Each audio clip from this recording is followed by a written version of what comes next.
जिंदाबाद फोटो खींचने तो हो जाएगा क्या? आपके सेलेक्ट होने से होगा। मेरे हिसाब से फोटो खींचने का तो कोई अर्थ है नहीं। मैं सबसे बताऊंगा तो जितने भी हाथ में बहुत जेब में रख लो फोटो। ये क्वेश्चन पूछा होगा भाई कौन थे, उन्होंने क्वेश्चन पूछा था कि मैं कोई एक सब्जेक्ट तैयार करता हूँ तो कोई दूसरा सब्जेक्ट छूट जाता है। दरअसल में जब हम लोग मीटअप करने आते हैं तो उस मीटअप का सबसे बड़ा उद्देश्य ये नहीं होता कि हम लोग आपके पास फोटो खिंचवाने आ रहे हैं या हमें कोई एक अजीब खुशी मिलेगी या विशेष खुशी मिलेगी कि आप हमारे साथ फोटो खींचे। वो अनुभूति हो सकती है उसकी, लेकिन उसका असली उद्देश्य ये है कि शायद कहीं ऐसा कुछ प्रसंग तो नहीं है कि चाहे हमारी क्वालिटी बेशक कितना भी काम करती हो तभी छूट जाता हो। जैसे भाई ने अभी बिहार से बताया कि उनका फॉर्म भरते टाइम डिस्ट्रिक्ट का गलत चुनाव हो गया, तो ये मीटर का उद्देश्य ये है कि आप उन बातों को पहुंचाएंगे जो जरूरी है, जो स्टूडेंट्स के भविष्य के लिए जरूरी है। इसका बिल्कुल उद्देश्य ये नहीं है कि आप तारीफ करें, क्योंकि प्लेटफॉर्म की तारीफ करने की आपको उसने उस प्लेटफॉर्म को आपने इतना प्यार दिया है कि वो पूरे भारत भर में एक विशेष पहचान रखता है और वो आपके प्यार की वजह से। और उस प्यार में सबसे ज्यादा शामिल है उन सेलेक्टेड बच्चों का भरोसा जो खुद को सफलता तक पहुंचा चुके। तो भाई ने क्वेश्चन का आंसर मैं देता हूँ, दोस्त होता क्या है, बड़ा अच्छा क्वेश्चन भी है। कभी कभी आपने देखा होगा तैयारी करते टाइम क्या होता है कि हम किसी विषय को अपना बड़ा पसंदीदा विषय समझ लेते हैं। किसी के लिए मैथ हो सकता है, किसी का अंग्रेजी हो सकता है, किसी का रीजनिंग हो सकता है, हिंदी, ऐसा होता है ना। हम कोई एक विषय को अपना एक पसंदीदा विषय मान लेते हैं और जिसको हम पसंदीदा समझते हैं उस पर हम वक्त भी ज्यादा देते हैं। और एक स्टूडेंट की सबसे बड़ी गलती यही होती है कि जिस रेशियो में आपका एग्जाम आना है उस रेशियो में आपको घंटे भी देने होंगे। आप आइडियल एक स्टडी मान के चलिए 6 घंटे, भाई ड्रोन बंद कर लो इसको, ये ड्रोन वापस ला लो इसको, रख दो और छोड़ दो यार। ऐसा बिहारी वीडियो थोड़ी सी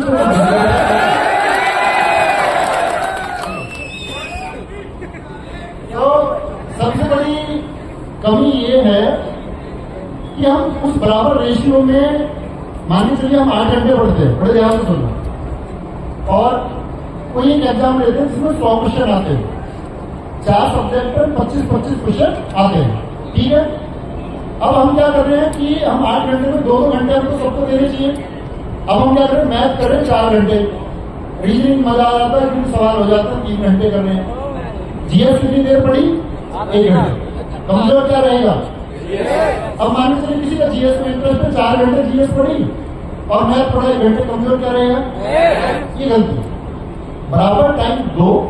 और जब लगे कि मेरा जो सब्जेक्ट है इसमें कमांड भर नहीं है, रीजनिंग के लिए 2 घंटे देने की जरूरत नहीं है क्योंकि रीजनिंग को मेरी कमांड बन चुकी है, तो रीजनिंग को 1 घंटे कर दो। अब रीजनिंग का बचा हुआ 1 घंटा किसको देना है, जो सब्जेक्ट कमजोर।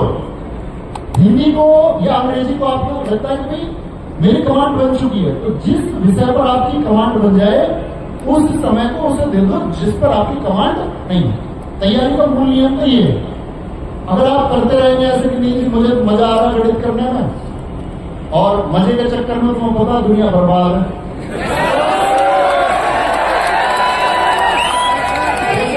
अभी तुमने देखा इस एज में रहते ही एक्साइटमेंट कि लड़की कैसे बोली वहां से उठ कर देख रहा है, सबने आकर बोला माँ का फोटो याद कर लेना, सबकी आंखें नीचे, जिंदाबाद जिंदाबाद। मतलब ये चीजें क्षणिक है, मोमेंट्री है। आपको मैं बताऊं कि माँ, पिताजी, घर की हालत, स्थिति जिसको देखनी होती है ना भाई, वो बिगड़ किसी के कहे देखेगा। मेरे कहने से तुम अपने घर की स्थिति देखोगे, तुमसे बड़ा मूड कौन है फिर। अगर मेरे कहने से तुम पढ़ने बैठोगे, वही बोले कि मुझे तो आपका चेहरा देख के मोटिवेशन आता और मुझे बहुत अलग लेवल का जुनून आता, तो सबसे बड़ा मूड क्या फिर। अगर किसी को देख के तुम्हें लगता है मुझे मोटिवेशन आ रहा है, जुनून आ रहा है, मतलब तुमने हमसे पहले आइडेंटिफाई नहीं किया। 20 वर्ष गुजर गए, 22 गुजर गए, 24 गुजर गए, 26 गुजर गए, क्या सीखने के लिए अब तक जीवन में कुछ आया ही नहीं था? सच में आया होगा। इसका मतलब क्या है कि हम एक क्षणिक बहकावा करते हैं। क्षणिक बहकावा कहता है कि मुझे तो तुम्हें देख के ही पढ़ने को मन करता है, मैं तो रातों को जागता हूं, मैं तो अपनी मां की मुस्कुराहट के लिए पढ़ रहा हूं। ठीक है, लेकिन क्या सच में उस दिखावे की जरूरत है? तो भाई सबसे पहले तो दिखावा करना बंद करना होगा। और जो लड़के पढ़ाई के टाइम पर किसी मुझको फॉलो बैक कर दो, मेरे साथ फॉलो बैक कर दो, फोटो खींच के भेज दूंगा उसको, उससे बोलूंगा नवीन सर से मेरी रोजगार होती है, मेरे बड़े करीबी है। तो ये सब चीजों से बचना होगा। अगर जिंदगी की कहते हैं कि रियल चीज आपको बनानी है तो रील से तो बचना होगा। तुम कहोगे कि तुम क्यों बना रहे हो? क्योंकि भाई मेरी नजर में शायद हम उस एक लेवल पर पहुंच चुके कि जहां शायद चीजें आरामदायक। ऐसा नहीं कि करने को आगे नहीं है, कुछ करने को बहुत कुछ है। अभी आपका कहीं जाने का ड्रीम होगा तो हमारा भी कहीं पहुंचने का ड्रीम होगा, तो सबका होगा। अच्छा, दूसरी चीज क्या है? अब बात करते हैं कि भाई सभी लोग जानते होंगे इस बात को, हल्दी घाटी क्या है, राजस्थान क्या है, ये बताने की जरूरत शायद किसी को है नहीं। और जब हम कभी बताएंगे तो मैं कह दूं कि किसी न किसी का बलिदान छूट भी जाता है।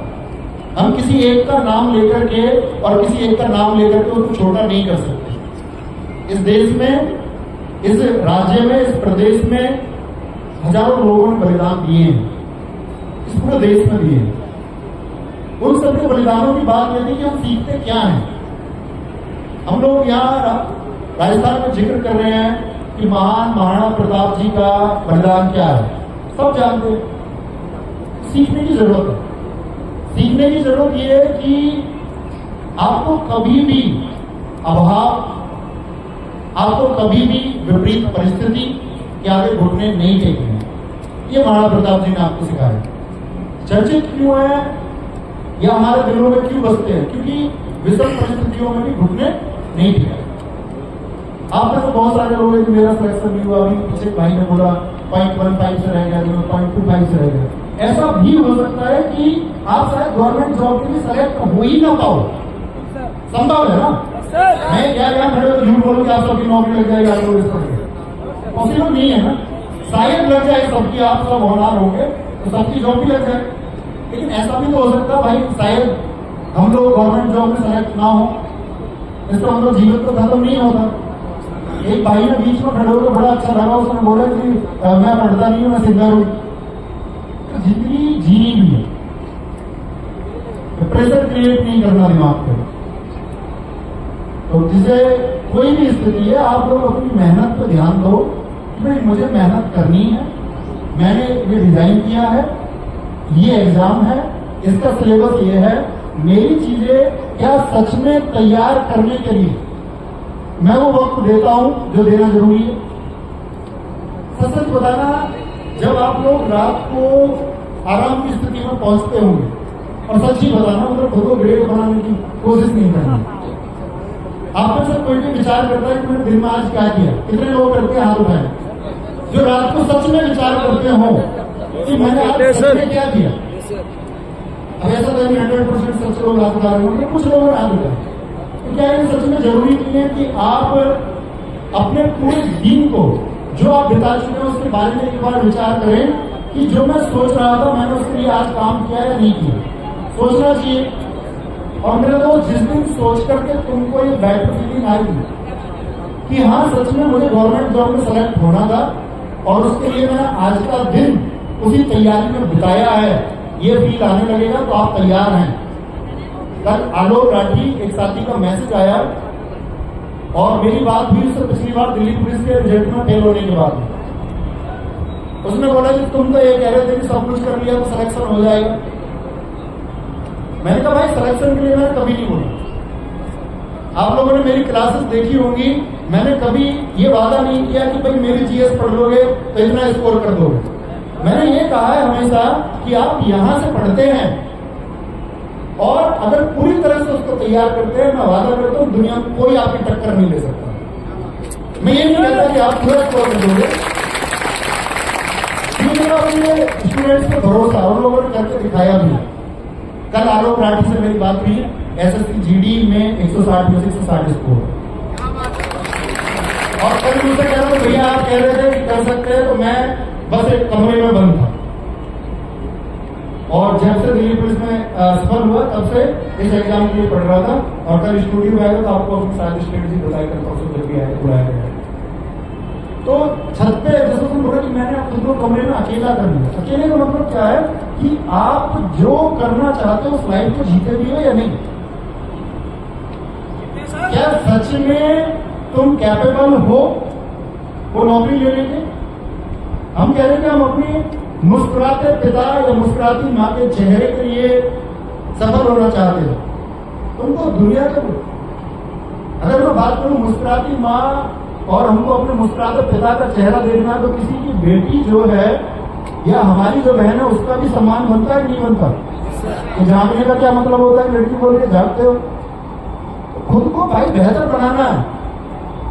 एक सिपाही, इंस्पेक्टर, आईएएस, पीसीएस, उद्योगपति, नेता बनने से कुछ नहीं होगा।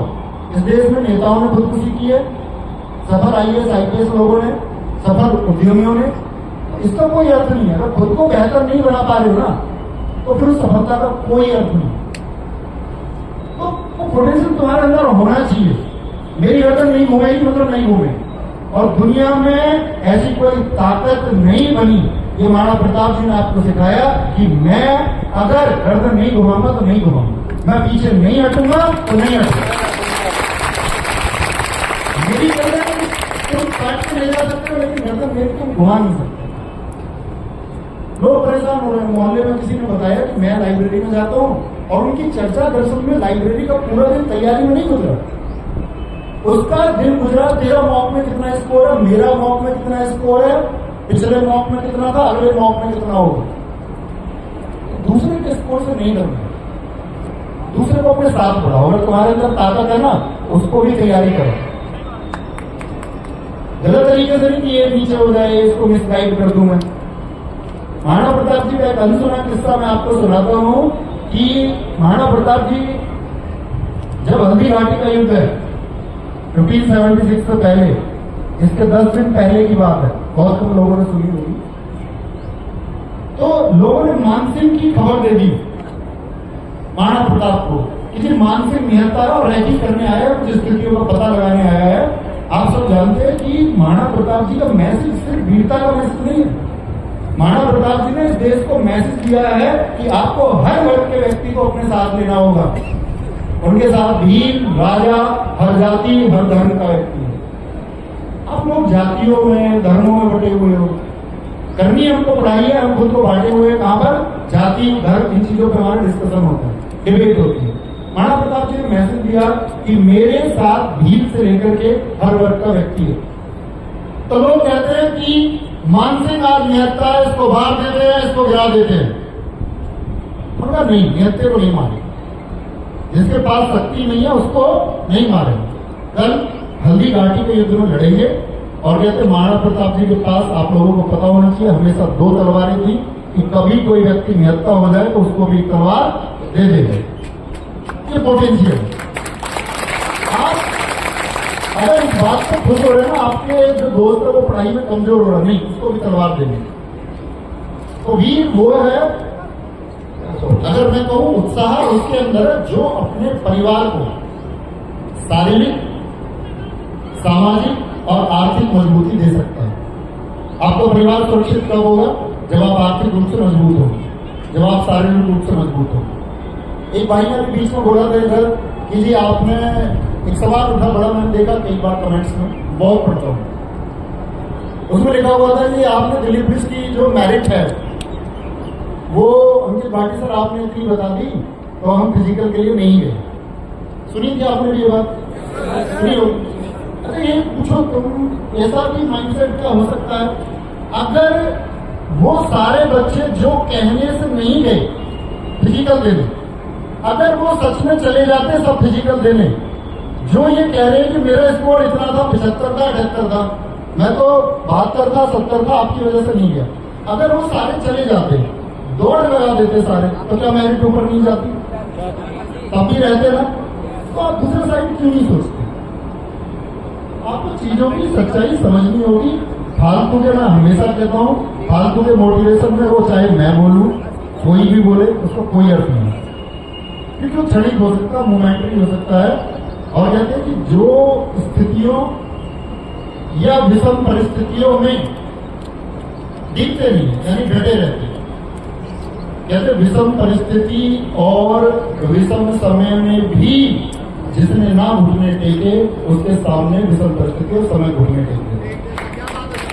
तो मतलब परिश्रम सबका करना है जब तक पोटेंशियल है, नहीं है किसी और फील्ड के लिए बने हो तो दिखावे में जीना नहीं कि वे किसी और को सिद्ध करने के लिए पढ़ रहे हैं, पापा भेज रहे हैं लाइब्रेरी, या मम्मी भेज रही है लाइब्रेरी, या भाई भेज रहे हैं, भाई फिर विद्रोही करना पड़ेगा। हो सकता है आप प्राइवेट सेक्टर में अच्छा कर दो। ये बिल्कुल जरूरी नहीं है कि हम गवर्नमेंट जॉब के लिए प्रिपरेशन कराते हैं तो आपका भविष्य सिर्फ सरकारी नौकरी है, ऐसा बिल्कुल जरूरी नहीं। अगर खुद का सपना है, हाँ अंदर से आया, मुझे क्यों वर्दी पहननी है, मुझे क्यों सरकारी नौकरी की जरूरत है, अगर खुद की इनर फीलिंग है तो फिर दम लगा के करें, तो उसमें एक्सक्यूज नहीं होने चाहिए। और याद रखिएगा, जो आपका समय है वो बर्बाद नहीं होना चाहिए। आपको भी पता है समय आपका कहां बर्बाद होता है और कहां बचता है। अगर इसके लिए कोई आपको बता रहा है कि समय आपका कहां बचेगा, तो फिर इसको कहिए। तो मैं ये कहना चाहता हूं आपसे कि आप वास्तविकता के साथ जिए, जो ख्याली दुनिया उससे बाहर आ जाओ, क्योंकि हकीकत शायद आपको आज न पता हो, आप किसी के आश्रित हो, भाई आपको पढ़ाते हो, पिताजी पढ़ाते हो, मामा पढ़ाते हो, किसी के द्वारा पढ़ाए जा रहे हो, कल हकीकत दुनिया की शायद आपके सामने आ जाएगी। और अगर नहीं फेस करना चाहते उस मूवमेंट को, क्योंकि आप सब जानते हैं कि समय गया तो गया, वापस तो आना है, या तो अभी जियो या फिर हाथ बोलते ना मलते रह जाओ, या तो हाथ मल लें या फिर खुद को कामयाब बना लेना। इसका जो भी चुनाव है या जो तय करोगे वो तुम करो। तो बस एक छोटा सवाल है मेरा, बिना किसी शोर शराबे का जवाब देना कि कर जाओगे ना? और एक यस बहुत जबरदस्त आनी चाहिए, करके दिखाओगे ना? तो करके दिखाना है। और